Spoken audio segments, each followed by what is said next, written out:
Danas se nalazimo u neboderu kraj Kineskog zida i povod je opet namještanje Atlasa, a s nama je gospođa Zdenka Muštra, profesorica u mirovini, i njen suprug, diplomirani inženjer strojarstva u mirovini, gospodin Ivo Muštra.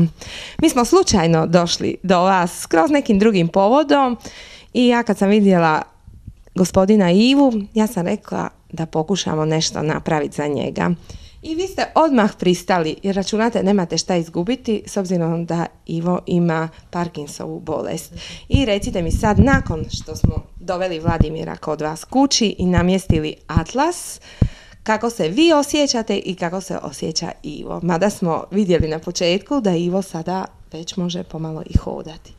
Prvo bih htjela reći da smo mi već prije 2 godine bili namještati Atlas, jer kako on ima već 10 godina Parkinsonovu bolest, onda sam tražila sve moguće načine da mu poboljšam to stanje.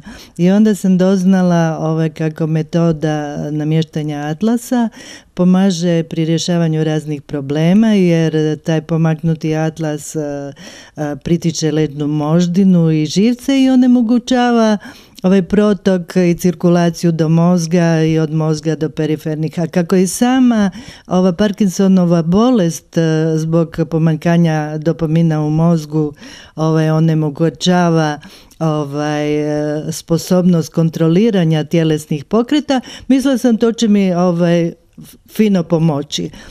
I da smo mi već imali u emisiji nekoliko ljudi koji su bili kod Varaždinca. Jeste li vi isto bili kod Varaždinca koji govori da namješta Atlas, a pokazalo se da su svi ljudi razočarani?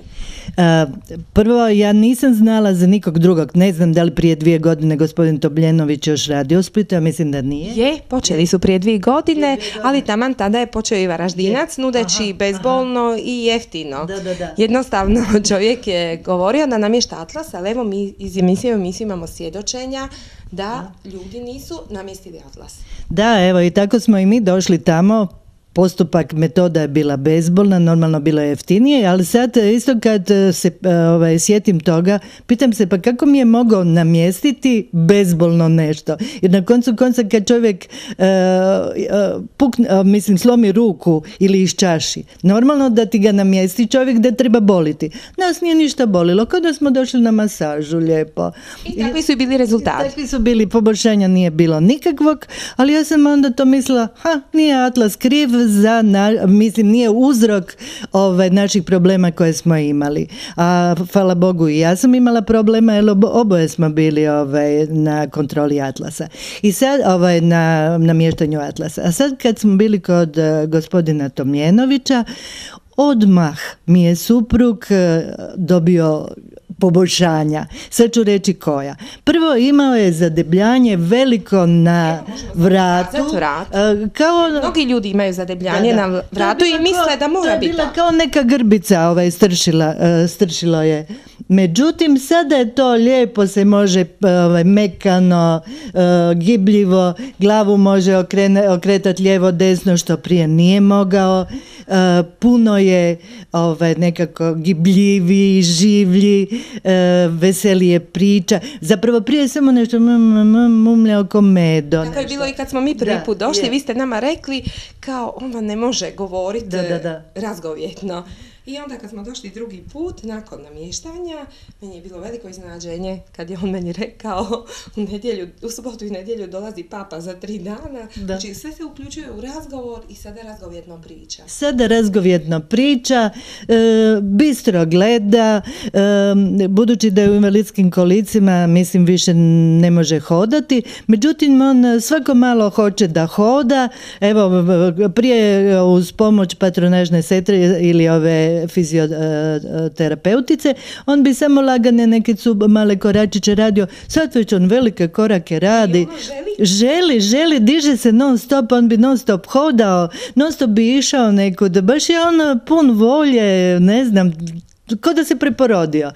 A recimo kod mene šta se desilo, ja sam, dobro i glava koja je inače karakteristična da za Parkinsonovu bolest malo ovako više visi, njemu je skoro brada bila na prsima, sad je ipak i ta glavica se drži malo uspravije. Pogled oči. Pogled, okice su ovako, samo nešto mu bilo polužmireće, sad su otvorene oči, bistro gleda, nešto nasmijeni, mislim baš ono ko da je živnuo, ko da je neku injekciju dobio i preporodio se.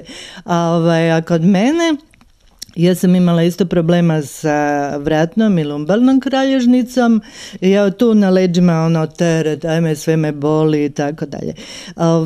Kod mene nije to baš tako naglo bilo, jer atlas smo namještali prije 3 dana, meni to malo ide postepenije, ali vidim da mi je napredak. Prvo mogu micati glavu fino, lijevo, desno. Prije kad bi to radila, mogla sam samo malo pomaknuti i to je krckalo i ko da meljem pijesak. To je ko da drobilica nešto radi.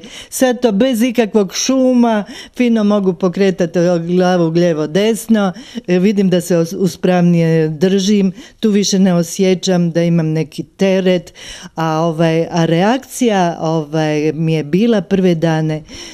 Desna strana me stravično od ramena do pete bolila, a onda sam poslije mislila to se vjerojatno sve u ravnotežu, zato jer je meni jedna strana bila viša, jer to sam vidjela i kod krojača kad bi išla pa bi rekao, pa nisu vam kukovi u ravnoteži, tako da i to vidim, a hvala Bogu, pretpostavljam da će iz dana u dan biti sve bolje i bolje i da će ta iscjeljenja, mislim, nekome je odmah, nekome je onako postepeno. Kod atlasa je bit pokrenuti u čovjeku samo iscjeljenje. Samo iscjeljenje. Ali ovo što je već sad postignuto, mislim, to je super. Za Parkinsa svaki napredak uspjeh. I rekla bi svakome da pokuša ići na tu metodu iscjeljenja. Prvo ne treba se bojati, jer evo živi smo, dobro nam je. Ovdje smo se uvjerili dok je kod čovjek živ, treba nešto poduzeti. Jasno. A osim toga, onako neki kažu, skupo je.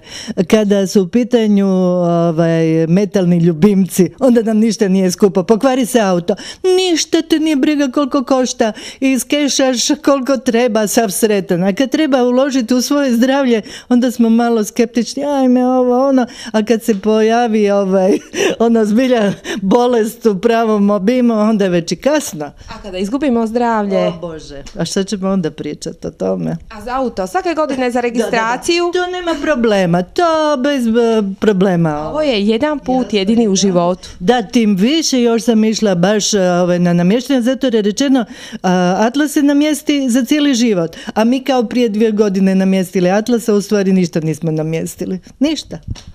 Bacili pare. I sad je vama lakše brinuti o Ivi, jer vi 24 sata brinete o njemu. Je, sad je super. Evo, pogledajte ga kako on veselo. Iva, hoćeš ti šta reći? Reci. Šta ti treba? Evo. Jesi li dobro? Sad ću ga ja pitat. Samo čas. Kako se osjećate? Izvršno se osjećam. Koliko bolje nego prije? Puno bolje. Pa recimo 40%. 40% bolje nego prije. Vi to postrojarski. Matematički. A kako je bilo prije? Prije je bilo zgusnuto. Malo je bilo teško pričat. Teško je bilo kakvu misao izreći. Međutim, sad to nije više problem i to je de facto sad normalna pojava da mogu pričati, da mogu razmišljati, da mogu zamišljati neke stvari. Da. I kako se sad osjećate kad hodate?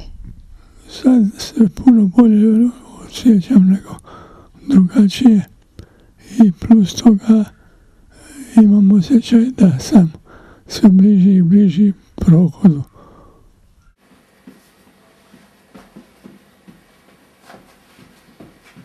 Kako šipla, jel da?